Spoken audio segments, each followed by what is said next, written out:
As well as a defense attorney, he had already handled many high-profile murder cases. He explained to me that prosecuting and defense are the same. The jobs of both seeing that equal justice was done. In fact, I once asked Eric which he preferred, defense, prosecution, trial judging, appellate judging. He told me they're all the same. Just see that justice is done. That was most important advice he ever gave me. But I also gave Eric some, because we did exchange being mentors for each other. When he suffered his only election defeat, he was going to hang up his robe and go into private practice. But I insisted that he belonged on the bench, and boy, did he belong on the bench. He was born to be a judge and needed to get back in the saddle. He did, and he quickly was elevated from county judge to circuit judge to 3rd District Court of Appeal. We were always there for each other. Eric was a man of amazing principles. His number one rule was respect. He gave it, and he demanded it, and he got it.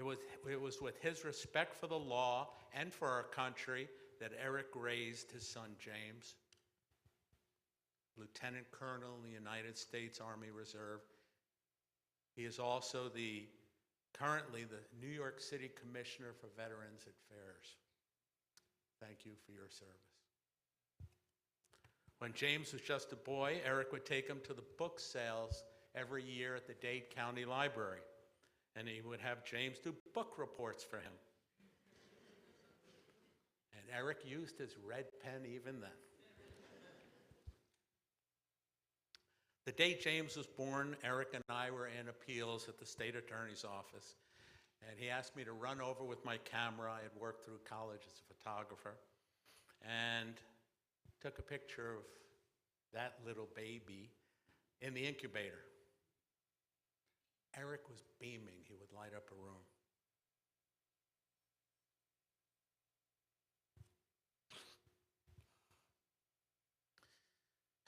His face lights up that way still when he mentions his grandchildren, Grace Elizabeth Hendon, who's 9, and David William Hendon, who's 6. Another character trait of Eric's was empathy.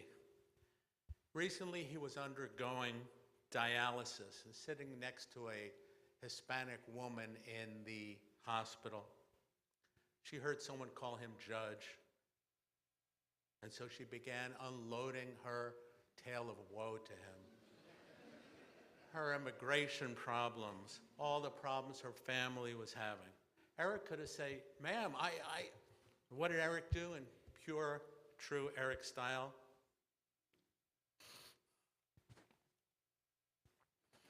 He listened intently. And when she was done, he showed her empathy and sympathy as he told her how tough and how rotten the situation was. That was Eric even to the end. I was at his hospital bedside on his last day, and his wonderful wife, Diane, told me that despite all the tubes and wires, she was sure he could still hear. And I'm so glad I got the opportunity to thank Eric for 45 years of teaching, friendship, and guidance. When I first met him, he was a former high school football player who attended Juilliard School of Music, a mountain of a man.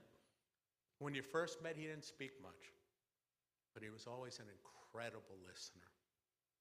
His opinions as a trial and even appellate judge were brilliant.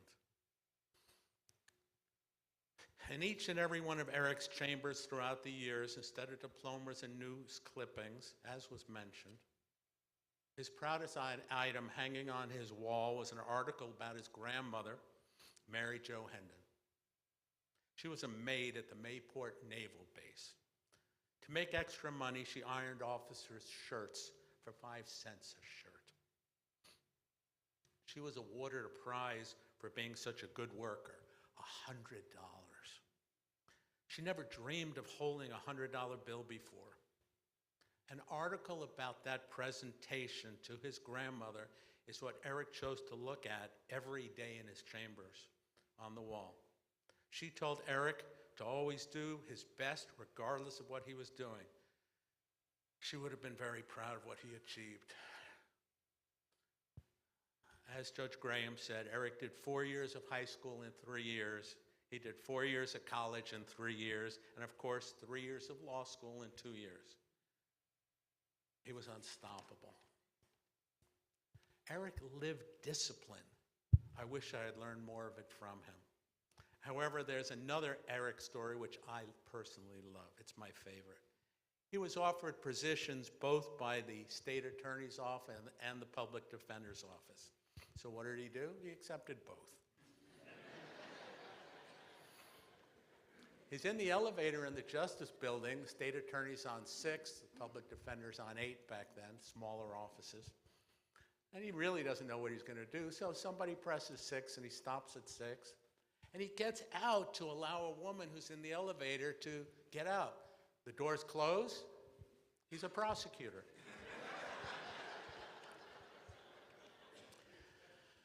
There's a blog in the criminal courthouse. I never much cared for it because people making nasty comments and hiding behind anonymity because nobody had to give their names when they gave comments.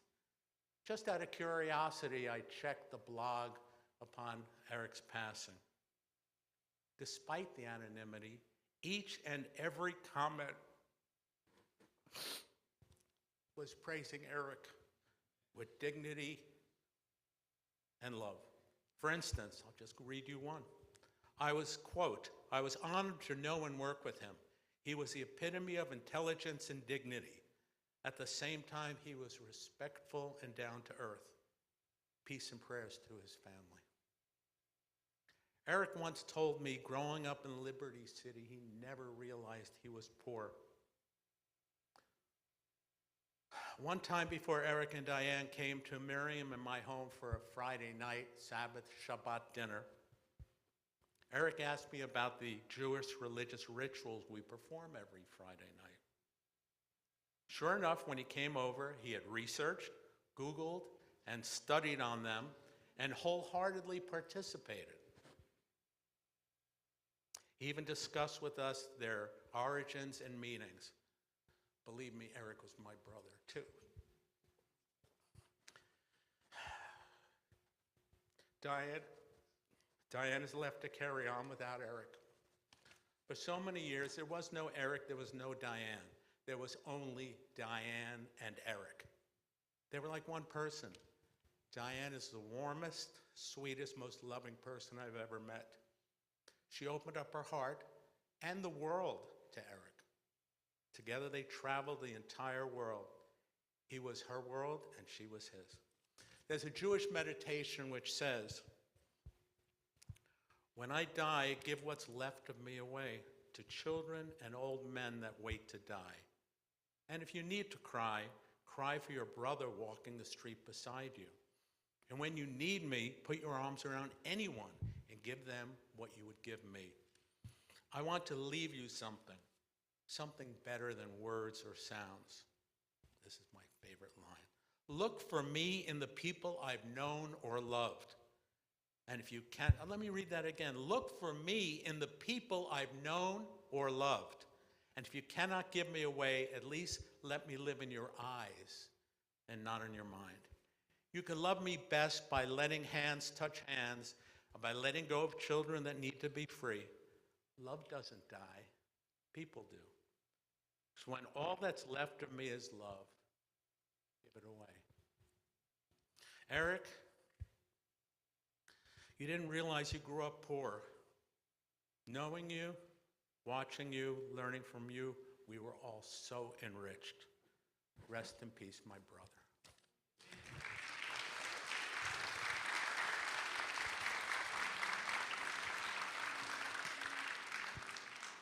I now hand the microphone to the Honorable Thomas Logue, who is the Chief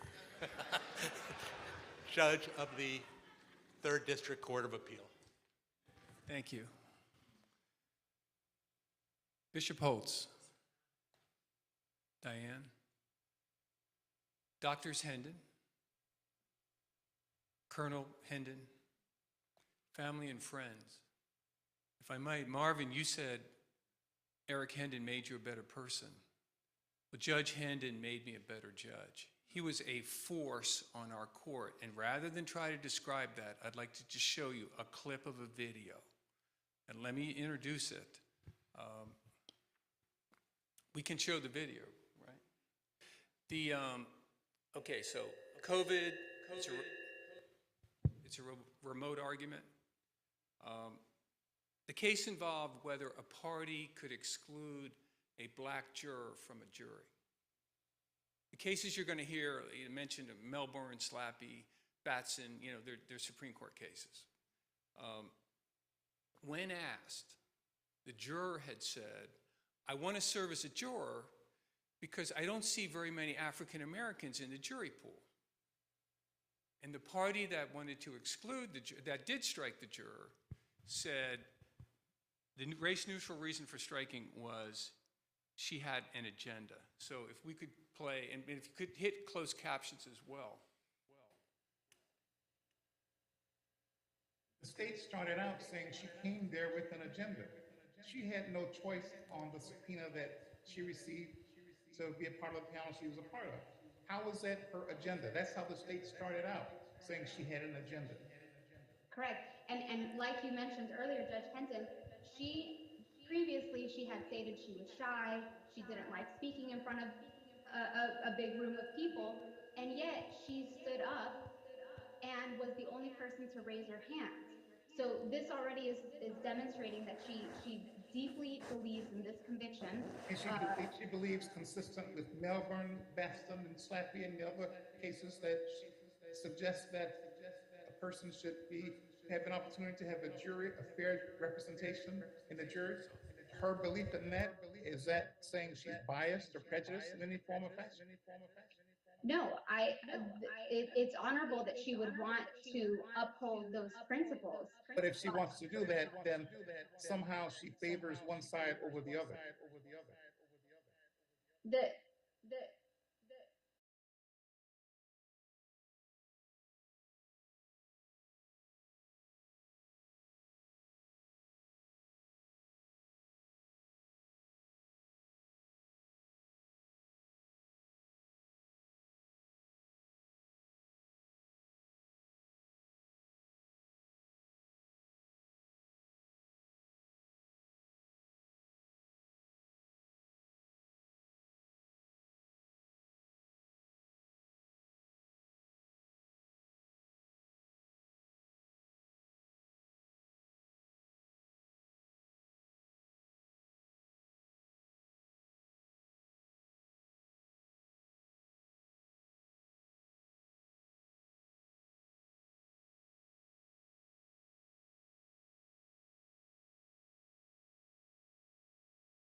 There you see it.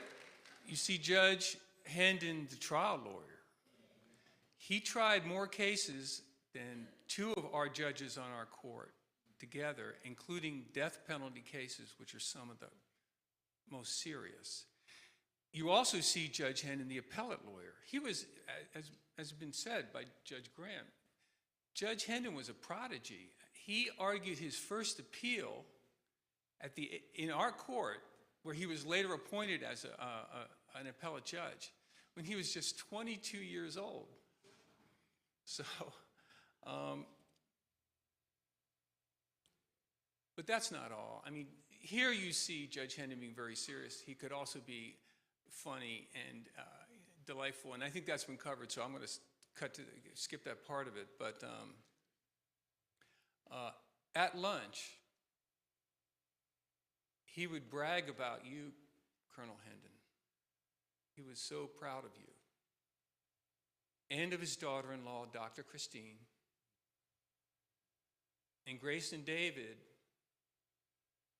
where's David? Grace, is David here? Anyway, okay. Okay, Grace, you are famous on our court. Because Judge Hendon would send around videos of you playing classical music, and he was so proud of that. And he sent around a picture of you meeting with Hakeem Jeffries, the minority speaker of the House of Representatives, of course, with your dad.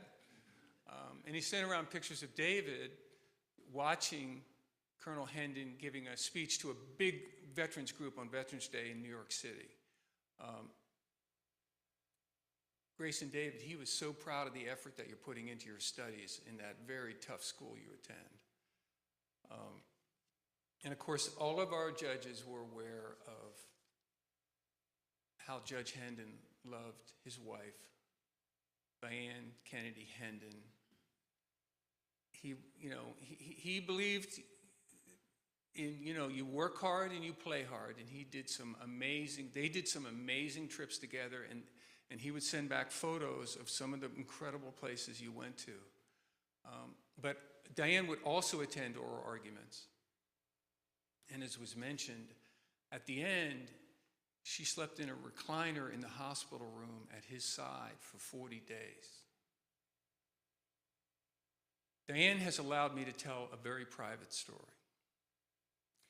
It involves Eric's last words to her.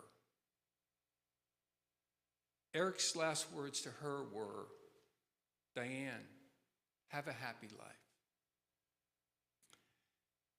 Beloved, we're all going to face that moment. And some are going to face it with pain and doubt. And some are going to face it with anger or denial. And Eric Hendon, when he faced it, he was thinking about other people. He was thinking about the woman he loved. To the very end, Eric Hendon was a human being who set the example for other human beings. So in this house of God, before you, Bishop Holtz, and before the deacons and elders of this congregation, I bear witness that Eric Hendon fought the good fight. He finished the course. He kept the word.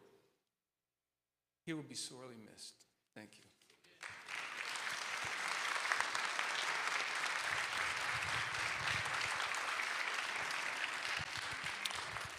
Let's give all of our presenters a big hand. They did a wonderful job in telling the story, sharing passion of our dear brother. I want to take this privilege to acknowledge all of those who are here today who served with Eric on the court, on the bench, in the courtrooms, all of the judges, the lawyers, and support staff who are here. Please stand. I want to recognize you.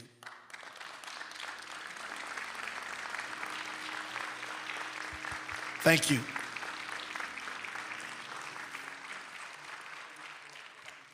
Yes. Come on, James. Thank you so much. Thank you so much, Bishop. He mentioned we'd call audible, so I just wanted to say something real quick before we continue with this. As was mentioned, my name is James Hendon. I'm Eric's son, or Judge Hendon's son, and I just had it on my heart listening to everyone speak right now. Once again, to echo, thank you for coming. So many of us have stories when it comes to my father, or for you, it may be your colleague, as far as on the bench or on the court. It may be your brother. It may be your cousin. It may be you were a clerk or someone who worked with him at one of his many assignments.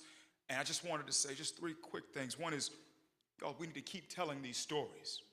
So please, just to echo what Marvin said, we die twice. We die physically, and then we die when we stop telling these stories about folks. So please, wherever you are, not just today, we're here from 11 o'clock to 1 o'clock or so on this date, but months, years from now, please continue to tell my father's story. I beg you for that. Thank you.